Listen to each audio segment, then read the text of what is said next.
Hello everyone, welcome to study with Chitralekha. आज है 9 दिसंबर और हम लोग कर रहे हैं डेली करंट अफेयर्स के टॉप 10 क्वेश्चन। तो देखते हैं आज का पहला क्वेश्चन। हाल ही में कॉन्डोर नाम का क्वांटम कंप्यूटर चिप किसने लॉन्च किया है? तो कॉन्डोर नाम का क्वांटम कंप्यूटर चिप लॉन्च किया है IBM ने। Option number C correct option हो जाएगा। क्यूबिट को याद रखिएगा, क्वांटम कंप्यूटिंग में ये बेसिक यूनिट होती है। ठीक, चलिए आगे बढ़ेंगे। अच्छा, अब हम बात कर लेते हैं नॉर्मल कंप्यूटर के बारे में। नॉर्मल कंप्यूटर क्या होता है? नॉर्मल कंप्यूटर बिट्स को काउंट करते हैं। किसको काउंट करते हैं? बिट्स को काउंट करते हैं। 0 या 1 एक साथ दोनों को रीड नहीं करते हैं, या तो 0 करेंगे या फिर 1 करेंगे। ठीक है, लेकिन जो क्वांटम कंप्यूटर होते हैं वो 0 एंड 1 दोनों को एक साथ काउंट करते हैं और इसीलिए एक ही समय पर ये ज़्यादा डेटा करते हैं। कि भारत क्वांटम कंप्यूटर के क्षेत्र में बढ़ने के लिए क्या कर रहा है? तो भारत क्वांटम कंप्यूटर के क्षेत्र में बढ़ने के लिए भारत ने नेशनल, इस योजना का नाम याद रखिएगा, नेशनल क्वांटम मिशन के नाम से एक योजना जारी की है, एक योजना लॉन्च की है। कब लॉन्च की थी? इसको लॉन्च किया गया था 19 अप्रैल 2023 को। इसका नाम ध्यान रखिएगा और डेट भी याद रखिएगा। हाल ही में अंतर्राष्ट्रीय नागरिक उड्डयन दिवस कब मनाया गया? अंतर्राष्ट्रीय नागरिक उड्डयन दिवस आपका मनाया गया था 7 दिसंबर को। Option number A correct option हो जाएगा। अंतर्राष्ट्रीय नागरिक उड्डयन दिवस को नेशनल सिविल एविएशन डे भी कहते हैं, तो इसको भी ध्यान रखिएगा। और इस बार की थीम क्या थी? इस बार की थीम थी वैश्विक विमानन विकास के लिए उन्नत नवाचार। 7 दिसंबर को ही क्यों मनाया जाता है? क्योंकि 7 दिसंबर को क्या हुआ था? 7 दिसंबर 1944 को अंतर्राष्ट्रीय उड्डयन संघ की स्थापना हुई थी। कब हुई थी? 7 दिसंबर 1944 को। तो ये डेट ध्यान रखना। और इसका हेडक्वार्टर कहाँ पर है? इसका हेडक्वार्टर जो है मॉन्ट्रियल कनाडा में है। ये जगह भी ध्यान रखना। ठीक है, मॉन्ट्रियल प्रोटोकॉल हुआ था कि ये किसके लिए हुआ था, ये कमेंट सेक्शन में मुझे ज़रूर बताइएगा आप लोग। अब हम बात करेंगे कि जो अंतर्राष्ट्रीय उड्डयन संगठन है इसमें कितने सदस्य हैं? तो इसमें 193 सदस्य हैं और भारत इसका एक सदस्य है। इस बात को भी ध्यान रखिएगा। ठीक है, अब बात करेंगे हम 7 दिसंबर के बारे में कि 7 दिसंबर को एक और दिन होता है जिसको कि कहते हैं हम आर्म्ड फोर्स फ्लैग डे। ठीक है, तो इसको भी ध्यान रखिएगा। आर्म्ड फोर्स फ्लैग डे, सशस्त्र सेना झंडा दिवस कब होता है? 7 दिसंबर को होता है। आज हम लोग एक काम करते हैं कि दिसंबर मंथ के जो भी इम्पॉर्टेंट डेज बनते हैं और एक बार उनका रिवीजन कर लेते हैं। तो रिवीजन करने से हमारे करंट अफेयर्स पक्के हो जाते हैं बार बार, इसलिए एक बार क्विक रिवीजन करते हैं हम। तो 1 दिसंबर को कौन सा दिन हुआ था? 1 दिसंबर को हुआ था वर्ल्ड एड्स डे, ध्यान रखिएगा। 2 दिसंबर को क्या हुआ था? 2 दिसंबर को हुआ था नेशनल पॉल्यूशन कंट्रोल डे। इसके साथ साथ एक डे और मनाया गया था, एक दिवस और मनाया गया था जिसे कह रहे थे अंतर्राष्ट्रीय कंप्यूटर साक्षरता दिवस, वर्ल्ड कंप्यूटिंग लिटरेसी डे। इसको भी ध्यान रखिएगा। और 2 दिसंबर को ही एक दिन और मनाया जाता है अंतर्राष्ट्रीय गुलामी उन्मूलन दिवस मनाया जाता है, तो इसको भी ध्यान रखिएगा। तो 2 दिसंबर को 3 दिन मनाए जाते हैं, national pollution control day, world computer literacy day और अंतर्राष्ट्रीय गुलामी उन्मूलन दिवस। ये 3 दिन 2 दिसंबर को मनाए जाते हैं। ठीक है, अब बात करेंगे 3 दिसंबर की।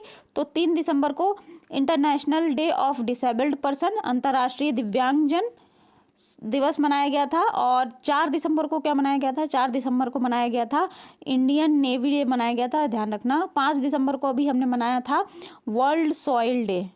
ठीक है, वर्ल्ड सॉइल डे मनाया था। और एक दिन और मनाया था हमने 5 दिसंबर को इंटरनेशनल वॉलेंटियर डे या फिर अंतर्राष्ट्रीय स्वयंसेवक दिवस मनाया था। ठीक है, और 7 दिसंबर को हमने मनाया है अंतर्राष्ट्रीय नागरिक उड्डयन दिवस और सशस्त्र सेना झंडा दिवस। तो ये डेज थे जो दिसंबर मंथ के इम्पॉर्टेंट डेज थे, आप लोग ध्यान रखिएगा। अगला क्वेश्चन देखेंगे। अगला क्वेश्चन है, हाल ही में टाइम मैगजीन ने एथलीट ऑफ द ईयर किसे चुना है? तो athlete of the year time magazine ने चुना है लियोनेल मेसी को। लियोनेल मेसी हम सभी जानते ही अर्जेंटीना के फुटबॉल प्लेयर हैं और इन्हें ये सम्मान पाने वाले लियोनेल मेसी पहले फुटबॉल प्लेयर बने हैं, ये बात भी ध्यान रखिएगा। ठीक है, अच्छा, अभी इनको हाल ही में बैलोन ड'ओर डे पुरस्कार मिला था। क्या मिला था?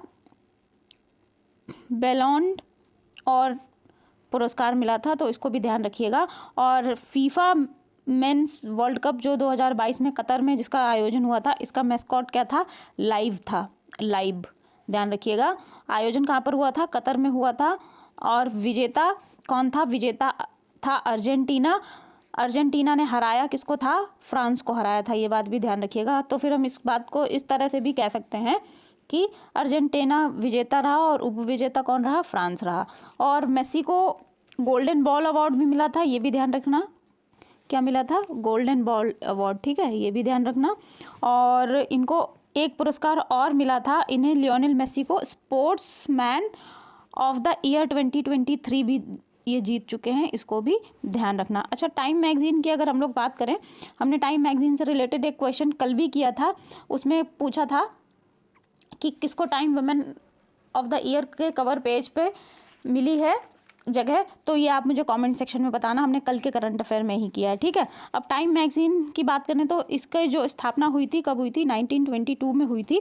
और इसका प्रकाशन कहाँ से होता है? इसका प्रकाशन न्यूयॉर्क सिटी से होता है, तो ये चीज़ें भी ध्यान रखना। चलिए अगला क्वेश्चन देखेंगे। अगला क्वेश्चन है, नए भारत का सामवेद पुस्तक किसने लॉन्च की है? नए भारत का सामवेद जो है ये लॉन्च किया है हमारे जो पूर्व राष्ट्रपति हैं रामनाथ कोविंद, इन्होंने लॉन्च की है। और ये जो पुस्तक है इसका इनॉग्रेशन न्यू दिल्ली में किया गया है, पूर्व राष्ट्रपति ने किया है। इस पुस्तक में क्या है? पीएम मोदी जो हैं, हमारे प्रधानमंत्री मोदी जो हैं, इनके संवैधानिक भाषण या भारतीय संविधान के ऊपर जो भाषण इन्होंने दिए हैं उनका एक कलेक्शन है ये किताब, जिसका कि नाम है नए भारत का सामवेद। तो इसको ध्यान रखिएगा। अच्छा, अभी हम लोग यहाँ पर बात कर रहे हैं राष्ट्रपति के बारे में, तो हम एक बार ये चर्चा कर लेते हैं कि संविधान में राष्ट्रपति के लिए कौन कौन से अनुच्छेद हैं, क्या क्या प्रावधान है, एक बार उसका क्विक रिवीजन कर लेते हैं, ठीक है। तो हम सभी जानते हैं कि भारत का संवैधानिक प्रमुख कौन होता है? राष्ट्रपति होता है। राष्ट्रपति का पद भारत में कहाँ से लिया गया है? ब्रिटेन के संविधान से लिया गया है, ये बात भी ध्यान रखना। अच्छा, भारत में जो राष्ट्रपति होता है वो निर्वाचित होता है, जबकि ब्रिटेन में क्या होता है? आनुवांशिक होता है। ये बहुत बड़ा डिफरेंस है, इसको भी ध्यान रखना। अगर मैं बात करूं अनुच्छेद 52 की, तो अनुच्छेद 52 क्या कहता है? कि भारत का एक राष्ट्रपति होगा, ठीक है। अनुच्छेद 53 की बात करें तो 53 क्या कहता है? कि राष्ट्रपति कार्यपालिका का प्रमुख होगा। और 54 क्या कहता है? 54 बताता है राष्ट्रपति के निर्वाचन के बारे में। और 55 किसके बारे में बताता है? 55 बताता है निर्वाचन की पद्धति के बारे में। निर्वाचन की पद्धति राष्ट्रपति की कैसी होती है? एकल संक्रमणीय मत पद्धति होती है, इसको भी ध्यान रखिएगा।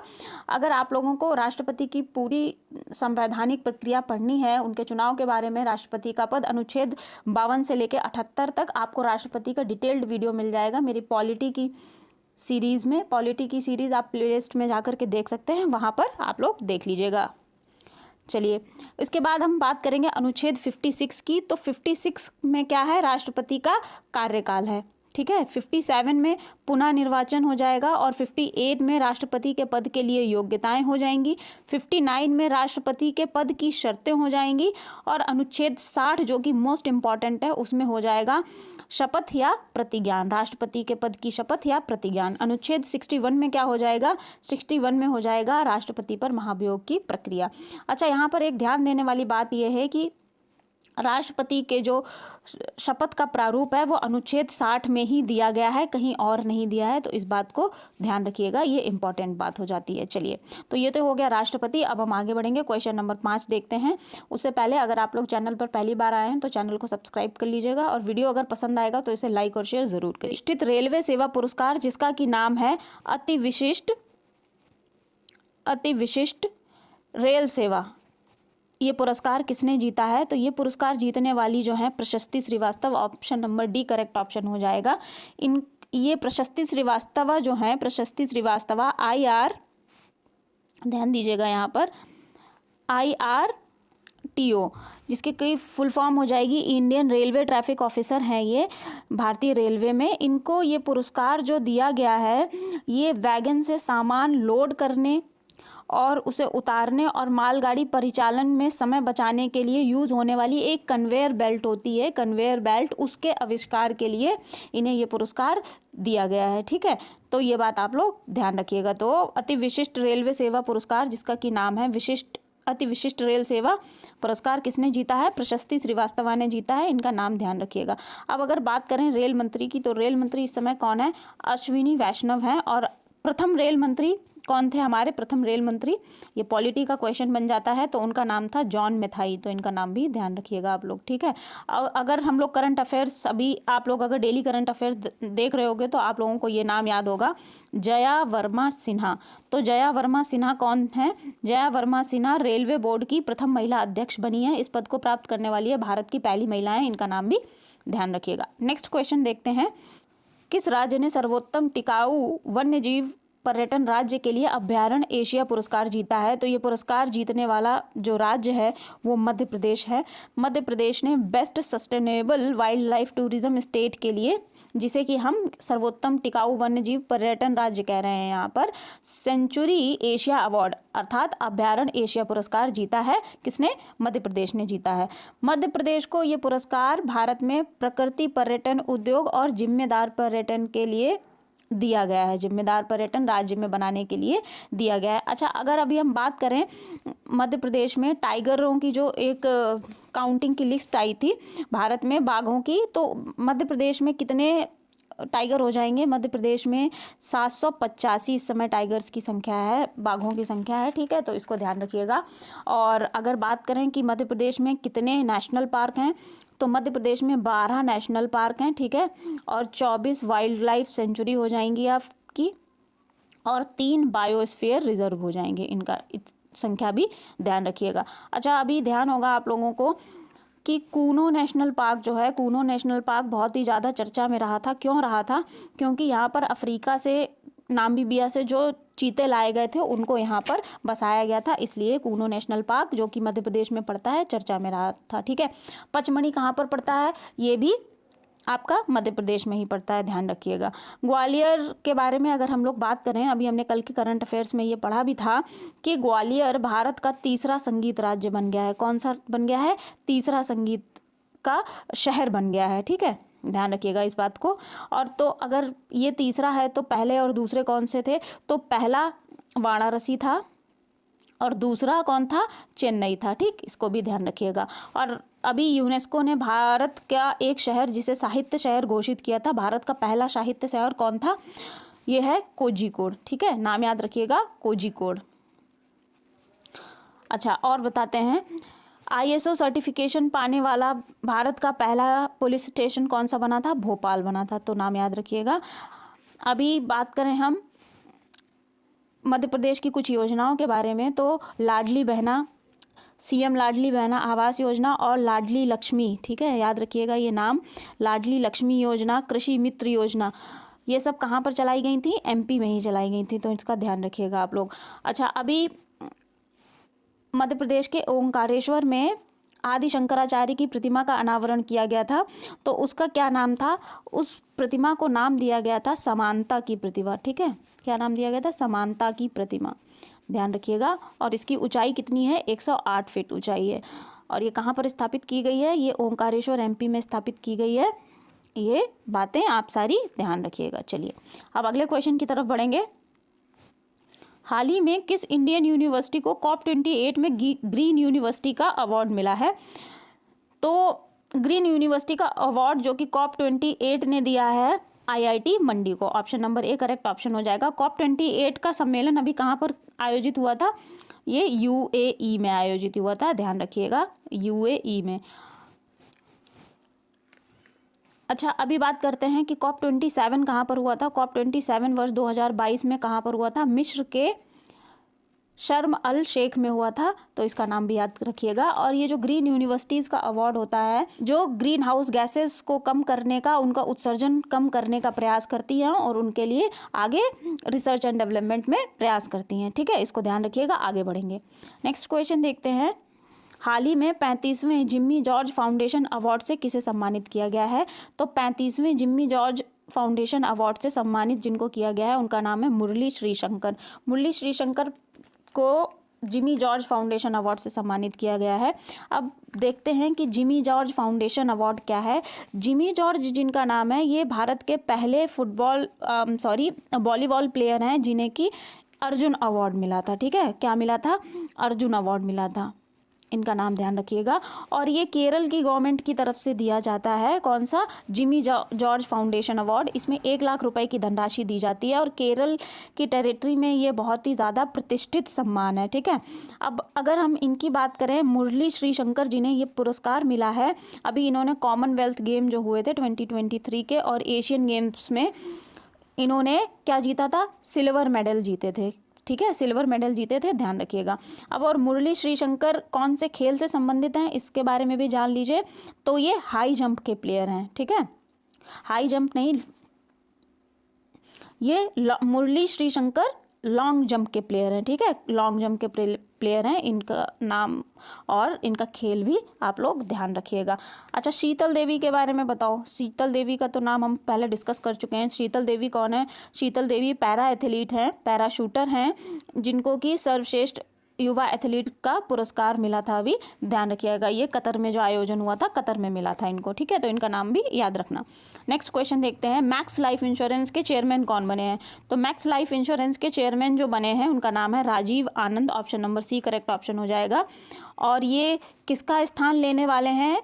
ये अनलजीत सिंह का स्थान लेने वाले हैं, ठीक है। और अगर बात करें हम मैक्स लाइफ इंश्योरेंस की स्थापना की, तो स्थापना इसकी हुई थी 11 जुलाई 2000 को और इसका हेडक्वार्टर हो जाएगा न्यू दिल्ली में, ठीक है। अब इन ऑप्शंस को भी देख लेते हैं, ये चर्चा में थे अभी। हितेश कुमार एस मकवाना कौन है? ये भारत के महासर्वेक्षक बने हैं। कौन बने हैं? महासर्वेक्षक, ठीक है, ध्यान रखिएगा।